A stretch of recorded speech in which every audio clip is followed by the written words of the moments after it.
The most important thing about the RQ-180 is not that it is secret. The most important thing is that if the aircraft seen in Greece was really an RQ-180, then America may already have used a surveillance platform so advanced that it changes one of the hardest problems in modern war. Not bombing, not penetrating airspace, finding the target before the target moves.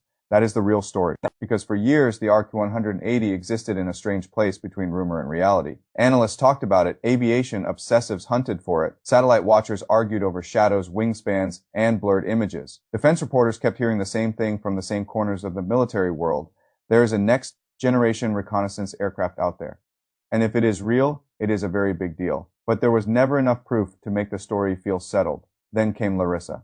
A strange aircraft appears at an airbase in Greece. Local media think it is a B-2, photos spread, video spread, people start freezing frames and comparing the shape, the landing gear, the belly, the wings, the overall silhouette. The answer hardens very quickly. This does not look like a B-2. It does not look like an ordinary aircraft that got misidentified. It looks very much like the clearest public sighting yet of the RQ-180. And if that is true, then the most important question is not simply what it is. The most important question is why it was there, because timing matters, location matters. And the timing and location both point in the same direction toward Iran. That is why this story matters so much. The real story is not that America may have shown the world a classified drone. The real story is that America may already be flying an aircraft designed to quietly make contested airspace transparent, and that changes war. To understand why, go back to the basic problem this platform seems built to solve. In a fight against a country like Iran, the hardest targets are often not fixed buildings. The hardest targets are the ones that move missile launchers disguised as trucks, mobile units that fire, relocate, vanish, and hide. Vehicles that survive not because they are armored enough to take a hit, but because they are hard to find in time. That is the nightmare targeting problem. If you find them too late, you lose the opportunity. If you only catch glimpses, they survive. If your surveillance coverage has gaps, they live in the gaps. That is exactly where something like the RQ-180 becomes frighteningly important. For decades, the United States has had ways to collect intelligence deep over hostile territory. Every era has had its limits.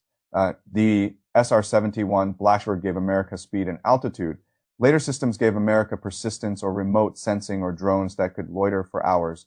But the ideal combination has always been harder to achieve.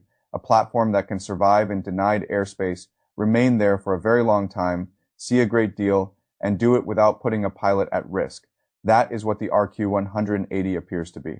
Almost everything about it has been hidden behind official silence. Even now, much of what is publicly said about it still depends on leaks, expert inference, analysis, and open source investigation.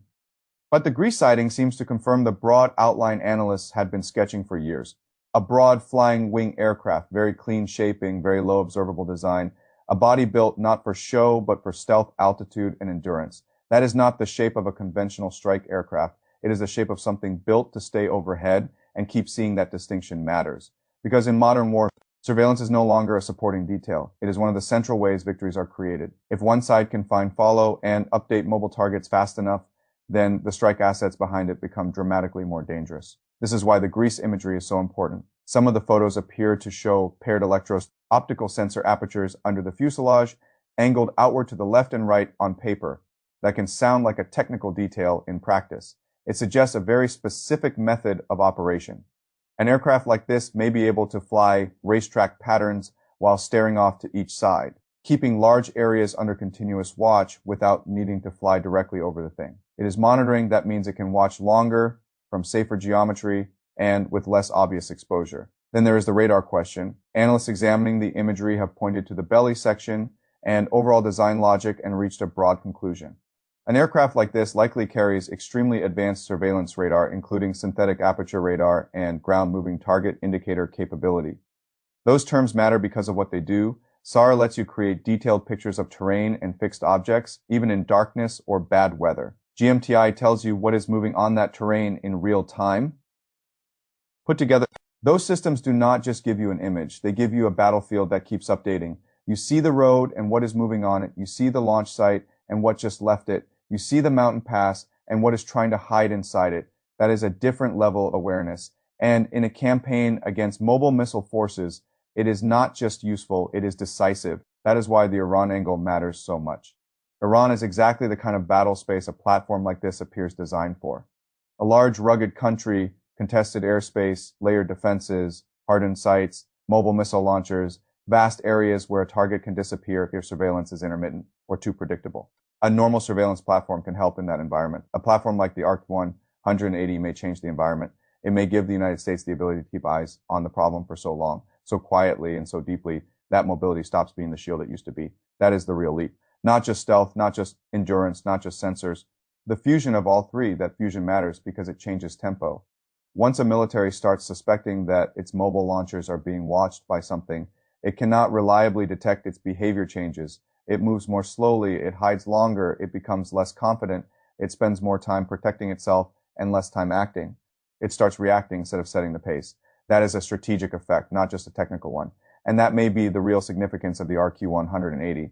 Not that it exists, not that it is beautiful or futuristic or unbelievably secret, but that it may solve one of the most difficult problems in modern warfare. How to keep track of dangerous moving targets inside hostile airspace without constantly exposing yourself in the process. That is why Greece matters, because Larissa does not look random. The base has hosted American assets before. Its geography makes sense for broader activity connected to the Eastern Mediterranean and Middle East. Local reporting suggested the aircraft may have landed because of a technical issue. If that is true, it explains why something so classified would ever appear in daylight where civilians could film it at all. This may not have been a controlled reveal, it may have been a forced glimpse, and forced glimpses often tell you more than official statements, because they reveal what was actually in motion rather than what governments are willing to discuss. If the RQ-180 really was operating in support of the Iran campaign, then the United States may already have crossed into a new phase of aerial warfare without ever publicly saying. So that phase is not built around one dramatic aircraft doing one dramatic thing. It is built around a new method, persistent invisibility. Continuous surveillance in denied airspace, shrinking the enemy S-room to hide, reducing the battlefield S blind spots. Feeding a live picture to the broader strike network that is not just an aircraft role. That is a warfighting architecture, and there may be more to it still. Some analysts believe the RQ-180 could gather electronic intelligence. Others think it may support electronic warfare, communications relay, or function as a high-altitude data node that helps tie together fighters, bombers, drones, and command systems. The exact loadout remains hidden, but the larger point is already clear enough. This is probably not just a camera in the sky. It is likely a platform built to feed, shape, and accelerate the rest of the kill chain. That is why this sighting should matter even to people who do not care about military aircraft for their own sake. Because once a platform like this is real and operational, the battlefield changes in ways that are easy to miss at first, for years. Armies lived inside surveillance gaps. Weather could help them, darkness could help them, distance could help them, movement could help them. A platform like the RQ-180 appears built to erase those advantages one by one. If it can see through weather, darkness matters less. If it can stay up for a very long time, timing matters less. If it can survive in denied airspace, distance matters less. If it can follow movement persistently, mobility matters less. That is why this aircraft matters so much. Not because it is exotic, because it attacks the logic enemies have relied on to survive. That may be the biggest meaning of the Larissa incident. The world may not have just gotten a better look at a secret aircraft. It may have gotten a glimpse of a different theory of war. Not war won by the loudest aircraft, not war won by the fastest aircraft, war won by the side that can see first, keep seeing, and stay unseen while doing it. If the RQ-180 really was over Iran, then America may already be using exactly that method. And if that is true, then the outside world did not just catch a classified drone. It caught the outline of the next era of aerial warfare for years. The question was whether the RQ-180 was real. Now, the better question may be much more unsettling. If this was the first time the world truly saw it, how many times has it already been watching the battlefield without being seen back?